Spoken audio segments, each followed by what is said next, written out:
Les amis, bienvenue à tous à Bangkok pour la célébration de Songkran qui est le nouvel an thaïlandais, aussi appelé la fête de l'eau qui se déroule sur 3 jours du 12 au 15 avril. Et je vous emmène avec moi pour vous présenter tout l'envers du décor de cette fête, à la fois les célébrations religieuses mais aussi plus généralement la fête, puisque vous allez voir dans toute la ville ça va être des soirées dans tous les sens et des géantes batailles d'eau. D'ailleurs, sachez qu'il y a plus de 10 millions de personnes qui sont attendues en déplacement ou en transit entre Bangkok et les provinces thaïlandaises, donc c'est une énorme fête et je pense que c'est assez peu connu au final des touristes occidentaux. Ça pourrait s'apparenter vraiment beaucoup au carnaval de Rio. Bref, vous allez voir, je vous emmène avec moi. Allez, c'est parti!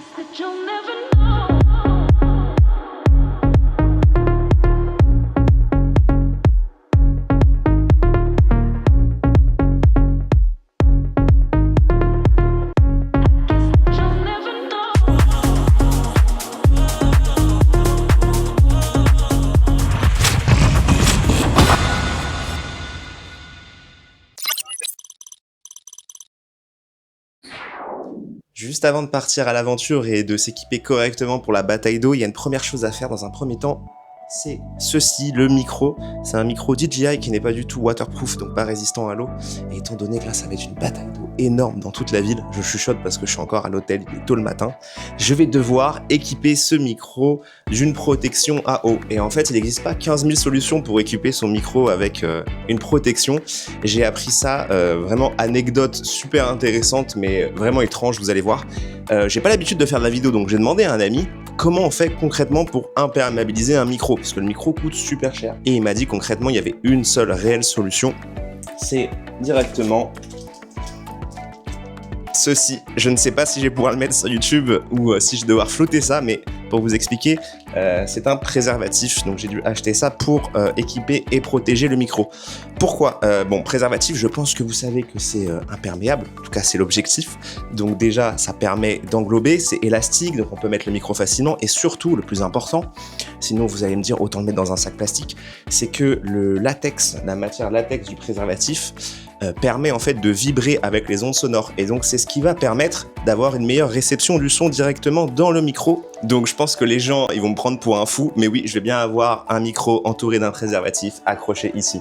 Donc première étape déjà, ça va être d'ouvrir et d'aller le laver, hein, parce que forcément je pense que ce préservatif doit être lubrifié, donc c'est un problème. Je vais d'abord nettoyer tout ça pour éviter de salir le micro. Oh Qu'est-ce que je suis en train de faire pour vous, vraiment, là? Je ne comprends pas. Mais je crois qu'il va falloir que je mette du savon, en fait, pour retirer tout ça, là. Ah, ça me dégoûte.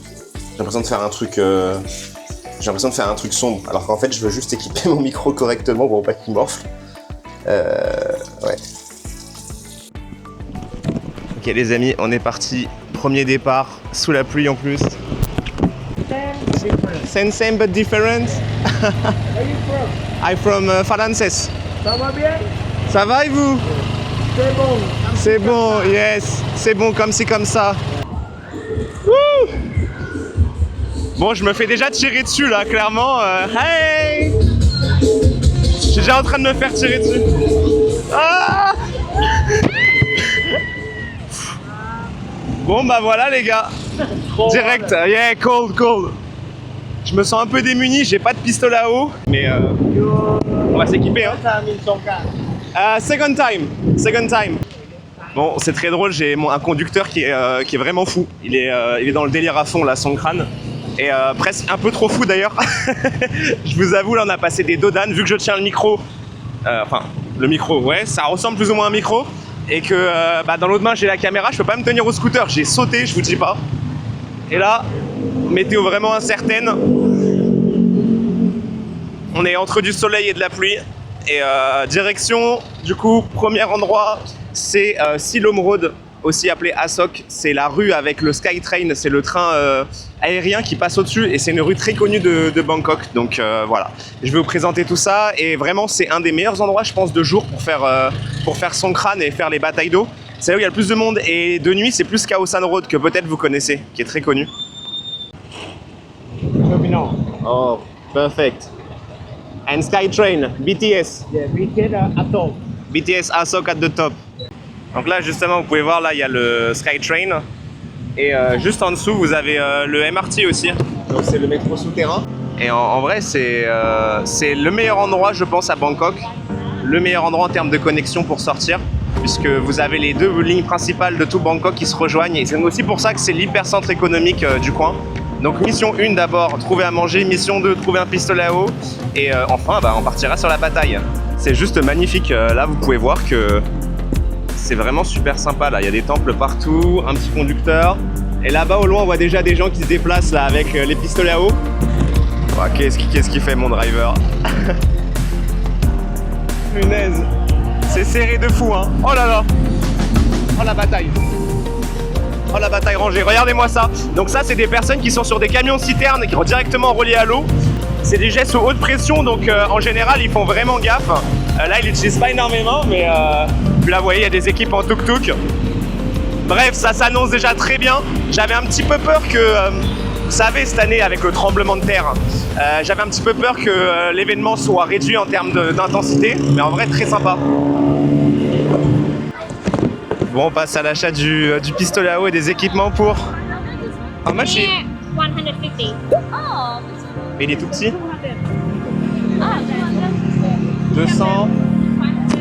500 this one? Ça me paraît cher, mais regardez. 500 bahts, ça fait 12 € pour ça. Je pense quoi? Le prix là, 300. Ah, this one is 300? 300. Ok, it's same. Ouais, c'est bon, 300, on va faire ça. Ok. Elle a 18 pour 500, c'est bon. 500? Ouais, les deux. 500 les deux? Ok. De la chance, on est avec Roman qui nous fait des prix de fou là, vraiment. Yeah, it's okay? Thank you. Ok, parfait. Donc 8 € par pistolet à eau. Pas mal. Je disais 8 € par pistolet à eau et vous avez ça à peu près. Oh là là.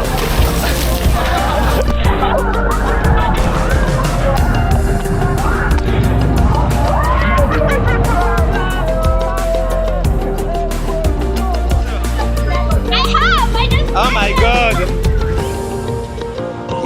Donc on s'approche de Sukhumvit et vous pouvez voir que dans les rues, en fait, il y a des bars au bord et les gens campent littéralement dans les bars et sont prêts clairement à tirer, comme le mec là. Et surtout, le jeu ici, c'est de prendre et d'acheter l'eau la plus froide possible. Oh! Je disais donc, l'objectif c'est d'acheter l'eau la plus froide possible, donc il y a de l'eau avec de la glace à genre 2 ou 3 degrés et les gens rechargent leur pistolet directement avec ça. Actuellement il fait 33 degrés, donc le choc thermique est assez important et c'est donc ce qui marche en général.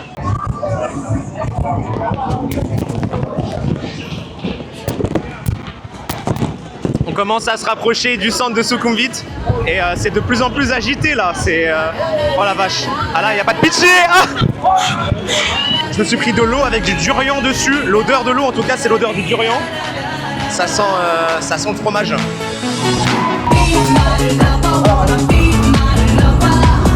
Punaise de punaise.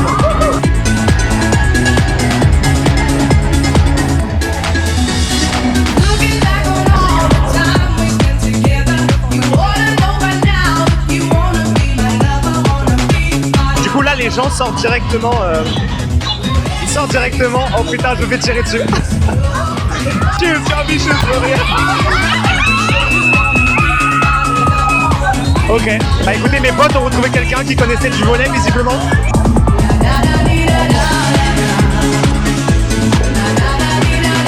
Il y a un mec, il est en mode central ici, là, vraiment cagoulé et tout.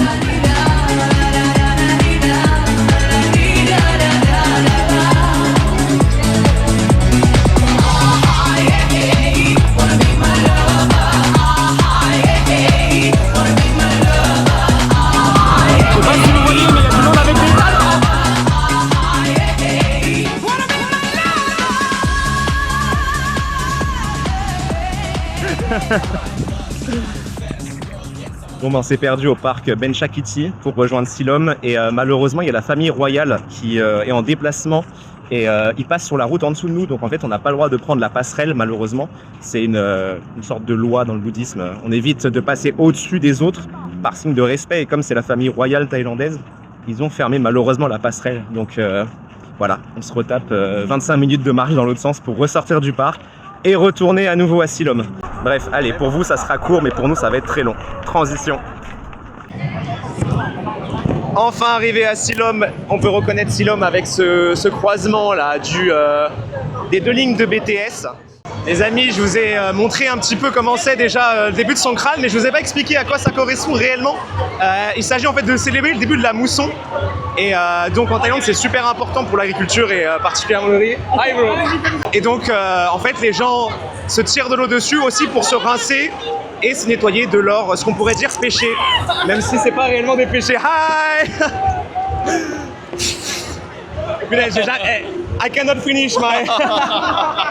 Je disais qu'ils utilisent des pistolets à eau, en fait, ça symbolise le fait de se nettoyer, de se laver de ses péchés, de toutes les fautes commises sur l'année, et ça permet de repartir du bon pied directement.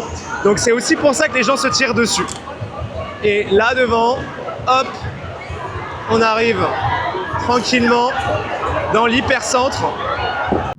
Deuxième tentative de pistolet. We try for the second time, and I hope so this one is good one. I hope so. On a pris directement des pistolets automatiques, ça permet que ça soit un petit peu plus fiable, en tout cas on espère. Voilà, mais on va voir si on va pouvoir faire les batailles correctement. C'est chaud les amis là, regardez-moi le monde. Il y a juste beaucoup trop de monde. Ah non, ça va être compliqué là. Oh là là là là, la folie, la folie.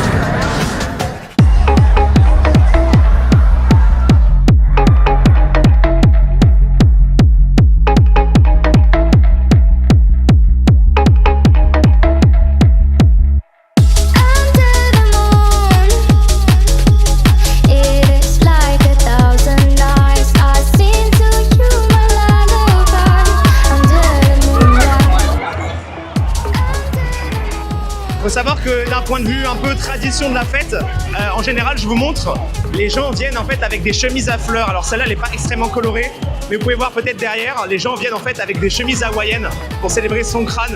C'est des chemises qu'ils achètent spécialement pour l'événement et ça permet de mettre un petit peu de gaieté, surtout qu'en Thaïlande ils adorent les couleurs.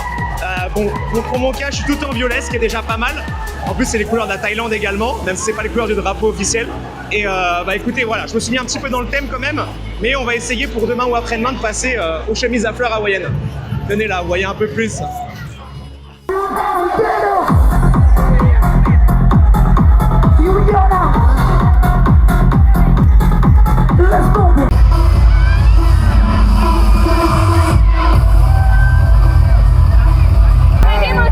Where is my beer? You? Oh, yeah, mine.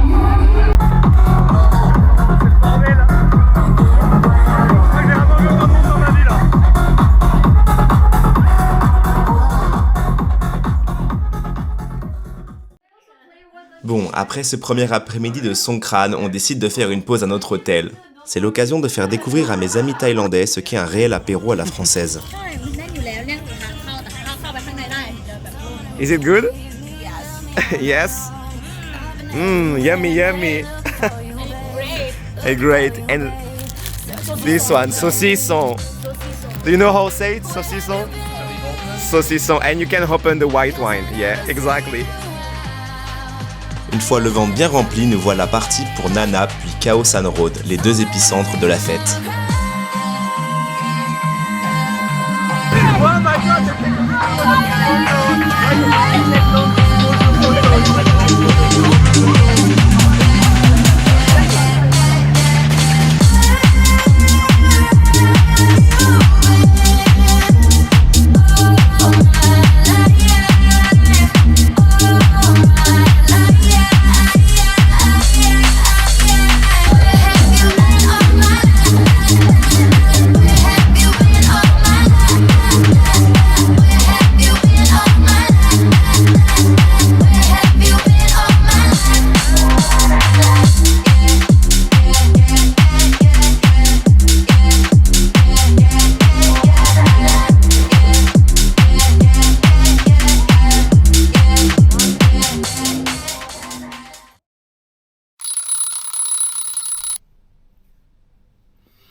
Bon les amis, réveil, deuxième jour, je sais pas quelle heure il est, il doit être 13-14 heures. Et voilà, je suis très crevé, mais va falloir faire avec. Donc hier, bah en fait, On a fini à Khao San Road, alors vous les avez peut-être pas en images. J'ai surtout filmé au téléphone parce que la caméra en fait c'était compliqué à sortir, vraiment beaucoup de monde. Khao San Road en fait c'est la rue la plus importante du nord de Bangkok et écoutez c'était la folie. C'était la folie et il y a plein de moments où je savais pas si j'avais le droit de filmer ou pas parce que vraiment les gens ils étaient en mode fucked up. J'ai pas envie de le dire en français en fait, mais juste ils étaient en mode vraiment très freestyle, donc c'était pas forcément des choses à montrer non plus à la caméra. En tout cas, du contenu à mettre sur YouTube pour éviter que ma vidéo passe en plus de 18 ans. Enfin bref, aujourd'hui, vous allez voir, je vais pas tarder à sortir, rejoindre des amis et on va passer à une activité un peu particulière qui est très sympa et vraiment propre à la Thaïlande. Voilà, je vous en dis pas plus et on part là-dessus directement. Bon allez, on va essayer de se réveiller, on est parti. Normalement, j'ai un Grab qui est censé arriver bientôt là, non, c'est pas celui-là.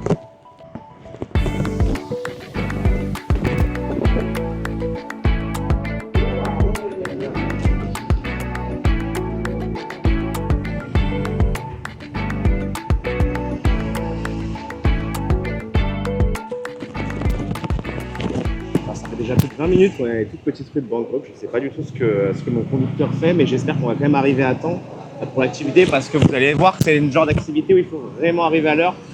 Sachant que Ploy, ma pote, il est déjà sur place, elle m'a envoyé un message. Donc va falloir faire au plus vite, vraiment. Et j'espère qu'on va surtout retrouver un axe principal parce que pour l'instant, clairement, on n'avance pas. On doit être à 20 km/h ou quelque chose comme ça.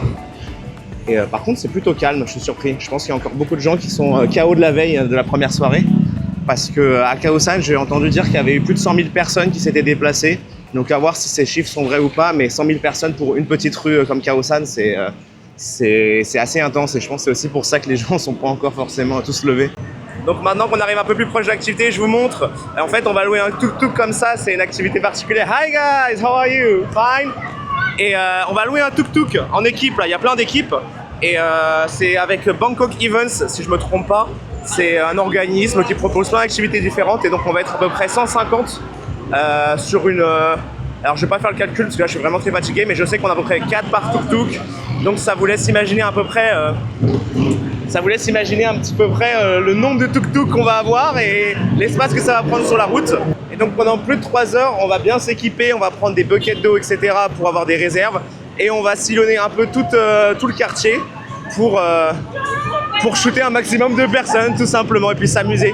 Et surtout dans le tuk-tuk, vous allez voir, il y a de la musique. Donc j'espère que je vais pouvoir mettre quelques musiques sympas parce que parfois c'est vrai que les musiques thaï c'est sympa 5 minutes mais ça peut être fatigant.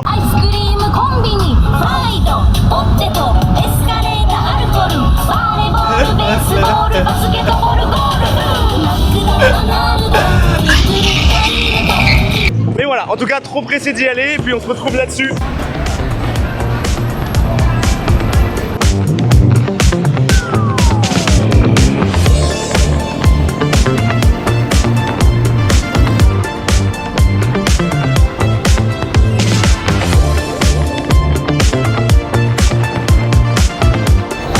Look, you can see you. Yeah. Bye-bye. Ah, you and I had the right. Oh, same. Yeah. Yesterday I was like this, but cannot shoot. So now I fix here. Oh, that's even better than mine. Yeah. Mine's like rotating. Oh yeah, is it okay here? No, it's okay. I'll correct. Today, hey.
Oh, yo, yo. Oh là là, regardez-moi ça là. Oh la bataille. C'est la bataille de fou. Oh putain de merde. Ah, ah, ah. Et elle est froide et surtout elles sont mauvaises cette eau. Oh là là. Regardez. C'est la réserve d'eau, c'est la poubelle. Ça, je me fais tirer dessus. C'est la poubelle qui fait office de réserve d'eau. Mais sauf que cette fois-ci, cette poubelle, elle ressemble vraiment à une poubelle qui est utilisée dans la vie quotidienne. Donc c'est peut-être pour ça que l'odeur est particulière. En tout cas, le plus important à Bangkok quand vous faites...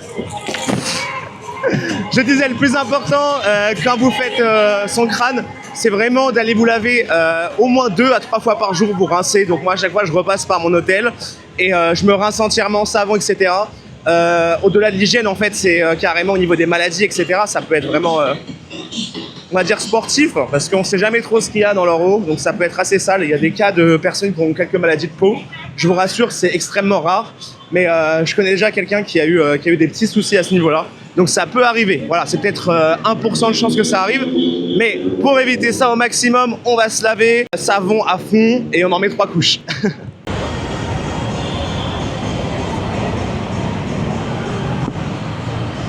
Alors ça, c'est le cheat code parfait. Quand vous arrivez à Silom, vous avez en fait plein de passerelles qui sont les passerelles du BTS. Le BTS, en fait, c'est le nom du train aérien. Et vous passez directement sur ces passerelles et ça vous permet de gagner un temps fou sur toute la foule qui est en bas.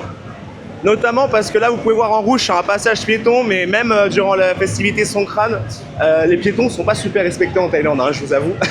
C'est un peu la politique de celui qui a le plus gros passe en priorité.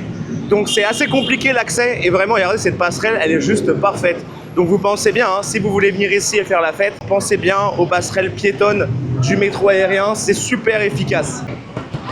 Ça, c'est vraiment les plus vicieux, c'est ceux qui se mettent sur le haut des passerelles là, et qui snipent les gens qui sont tout en bas. Ça, c'est... lui c'est un vicieux, lui. Lui, je le vois depuis tout à l'heure, il est en train de défoncer ceux d'en bas. Et comme les pistolets, ils ont à peu près 10 mètres de portée, et que, oh putain, la vache, il y a une marche là. Méga dangereux. Il y a une marche juste là, vous passez au-dessus là, si vous la prenez. Ouais, je disais, comme il y a 10 mètres de portée sur les pistolets à eau et qu'on est à peu près à 10 mètres de haut, bah en fait, dans l'autre sens, ils peuvent pas renvoyer, du coup, ils prennent tarif, quoi. Donc c'est un peu le spot pour sniper. J'hésitais à aller me changer, mais le temps est tellement menaçant, je pense qu'on va se prendre une de ces sauces. Là, je sais pas si vous voyez, mais les immeubles, qui sont censés être à peu près 1,5 km, on les voit quasiment plus. Bon, alors lui, j'espère qu'il va pas nous shooter. Hey! Lui, il avait un seau, je sais pas si vous avez vu, un seau blanc, je crois que je vous l'avais déjà dit, mais du coup, il y a à la fois l'eau, mais à la fois aussi des gens qui utilisent du talc mélangé, et ça crée une pâte blanche qui colle sur la tête. Enfin bref, c'est ce que j'avais hier dans la figure. Si ça, c'est quand même pas atypique comme route, avec cette énorme arche qui fait office de support pour le métro. Je trouve qu'il y a ça un style quand même, hein. Il y a un côté de ce que j'ai vu à Manilla, aux Philippines, c'est un peu la même chose. Et je trouve ça extrêmement stylé. Surtout, ça a tout son sens en Thaïlande, puisque ça permet de protéger également les piétons de la pluie. Alors en l'occurrence, là, comme c'est uniquement une ligne de métro qui n'est pas large, ça protège pas forcément le trottoir, mais souvent, justement, ils ont fait passer le métro aérien au-dessus des trottoirs. Et je trouve que ça a été parfaitement optimisé pour le climat. On arrive dans l'un des points névralgiques du centre nord de la ville de Bangkok, puisque plusieurs lignes se rejoignent ici, ou du moins font un Y. Et là, vous voyez que par contre, pour le coup, ça protège vraiment des piétons en dessous. Et ça a toute son utilité. Mais alors, il y a des gens qui pourraient trouver ça horrible. Par exemple, si on fait ça en France, effectivement, ça irait pas du tout avec notre architecture, etc. Ça ferait vraiment tâche. Mais je trouve que c'est dans le thème de Bangkok au final. Hein, j'en ai déjà parlé, mais une ville totalement anarchique au niveau de l'architecture, ça lui correspond bien. Et en plus, en dessous, alors peut-être pas ici, non c'est pas ici, mais en dessous, je sais qu'il y a des croisements où il y a le métro souterrain également. Alors pour tous les curieux, c'est à ça que ressemblaient les vieux immeubles de Bangkok. Donc Bangkok ressemblait en fait à ça avant. Là on est dans le quartier un peu qui fait... c'est des immeubles qu'on appelle souvent immeubles, si je ne me trompe pas, d'architecture chinoise. Parce qu'on n'en retrouve plus trop maintenant en Chine, maintenant qu'ils ont fait beaucoup de nettoyage en termes de bâtiments. Mais c'est des immeubles qu'on retrouvait beaucoup avant là-bas. Puisque Bangkok a été fondé ou du moins très fortement influencés par les commerçants chinois. Et d'ailleurs, ça se retrouve au niveau de la couleur de peau des Thaïlandais de Bangkok, qui sont beaucoup plus clairs que le reste de la Thaïlande, y compris du Nord. Hein. Parfois, les gens du Nord sont plus foncés que les gens de Bangkok. Donc en fait, ils ont un patrimoine génétique chinois, et ça, ils vous le diront pas forcément, mais c'est comme ça, c'est la vérité. C'est une histoire un peu longue, hein. C'est comme les Finlandais et les Russes. On dit pas un Finlandais qu'il a des points communs génétiques avec des Russes, mais c'est bien le cas. Quand je vous parle de la pluie là, ça rigole pas, ça vient de sortir et c'est du costaud là. Bon allez, let's go, c'est parti. Vache. Oh la vache. Je crois que j'ai rarement pris une pluie aussi forte. Pourtant j'ai fait beaucoup de pays tropicaux, mais là, je me disais que c'était étrange. Depuis 2 jours que je suis arrivé, il n'a pas plu un pet d'eau. C'est assez exceptionnel pour la saison des pluies. Et là, je vais parler un peu moins fort d'ailleurs, je vois que le micro sature. Oui, je disais, je viens de réactiver la réduction de bruit parce qu'il y a tellement de pluie qu'on n'entend même plus sur le micro, ça tapote sur le plastique qui le protège, que, bah écoutez, j'ai rarement vu une pluie aussi forte, je crois. Ah, ça fouette en plus. Elle est fraîche, hein, elle est très fraîche. J'ai rarement vu une pluie aussi forte, voire jamais, alors que j'ai fait quand même 5 ou 6 pays tropicaux l'année dernière. Donc ça me surprend beaucoup, mais en même temps ça fait sens, puisque depuis 2 jours, je me disais que c'était assez étrange qu'il fasse aussi beau. Lâche.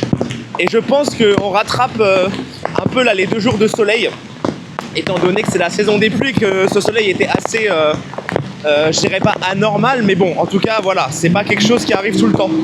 Donc, mission là, rejoindre un salon de massage, j'espère qu'ils vont m'accepter. Étant donné que c'est son crâne, je pense que les gens qui vont se faire masser sont déjà tous mouillés de base, donc ça devrait pas poser souci. Mais le problème, c'est que c'est de l'autre côté de la barrière là, et de cette flaque énorme, et je sais pas du tout comment traverser, il n'y a aucun passage piéton. Ah, c'est la merde, hein. Je sais pas comment je vais réussir à traverser là, tout ça là.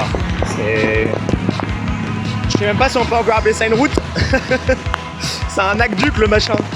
Oh la vache. Oh, aïe aïe aïe. Mais il se passe quoi en fait? Vous voyez ou pas les gens au bout? Bon, je sais pas si vous les voyez, ils marchent complètement dans l'eau. Bon allez, faut que je l'attende, hein. Ah putain, ça arrive vite. Faut vraiment que j'arrive à traverser là, mais c'est galère. Qu'est-ce que c'est casse-couille?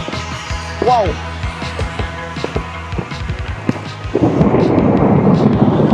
Allez, je prends. Putain, et lui il arrive vite en plus. Allez, allez, allez, allez, allez. 3, 2, 1. C'est pas bon. Je peux toujours pas traverser. Comme je vous ai dit, hein, la priorité piéton n'existe pas ici. Et là, ils sont sans pitié, surtout quand il pleut comme ça. Ils ont pas le temps vraiment de s'arrêter. Tiens, je vais essayer de passer là. Hop, allez go. C'est parti. Ouh la vache.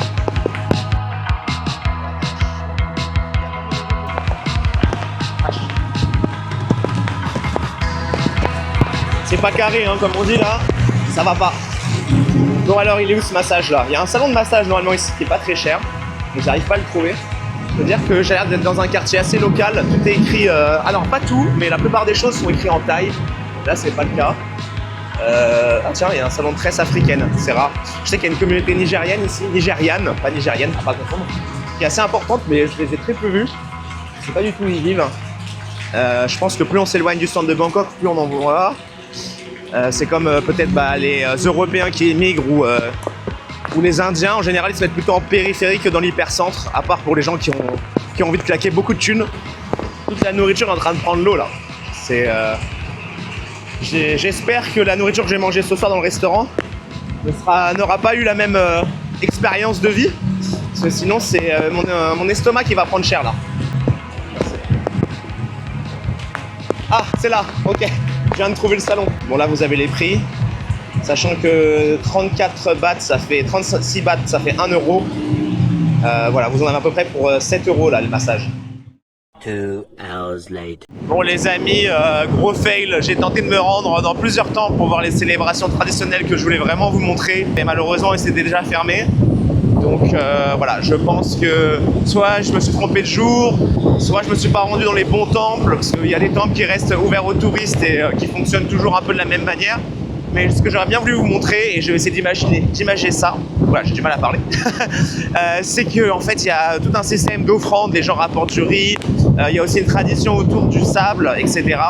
Et en fait, l'objectif, c'est comme le Songkran un peu plus commercial, c'est de se rincer son âme en fait, et repartir d'un bon pied. Et donc ils aspergent aussi Bouddha d'eau. Alors je sais pas si c'est une eau bénite pour eux ou c'est de l'eau classique. Voilà. Et par contre, la partie interdite, c'est la tête. Ils ont le droit de rincer Bouddha comme ils veulent, mais par contre, on évite à chaque fois de verser de l'eau sur la tête des statues Bouddha, puisque dans le bouddhisme, la tête est très symbolique. C'est comme, petite anecdote, hein, en Thaïlande, on fait attention, même avec les enfants, à ne pas mettre nos mains sur leur tête. Vous voyez, ça pourrait être d'un signe amical. Parce que si vous mettez la main sur la tête d'un enfant ou de quelqu'un qui est bouddhiste, en général, bon, après ils savent que vous êtes étranger, mais ça veut dire qu'en fait vous cherchez à couper la connexion entre Bouddha et lui. Donc on évite de faire ça. Et il en va de même pour la tradition où on rince uniquement... Alors je vais pas gêner parce que j'ai la lumière, je vois que mon driver est un peu perturbé. Je disais qu'on fait pareil pour la tradition Songkran. On fait attention, on rince le Bouddha, mais on ne met surtout pas d'eau sur la tête pour, je pense, éviter aussi cette perte de connexion peut-être entre les fidèles du temple et puis le ciel. Voilà. Bon les amis, j'espère que cette vidéo vous a plu autant que moi lors du tournage. C'était probablement le nouvel an le plus étrange et drôle que j'ai fait. Si vous voulez visiter la Thaïlande en moyenne saison, je pense honnêtement que Songkran est un moment idéal. Sur ce, je vous dis à la prochaine.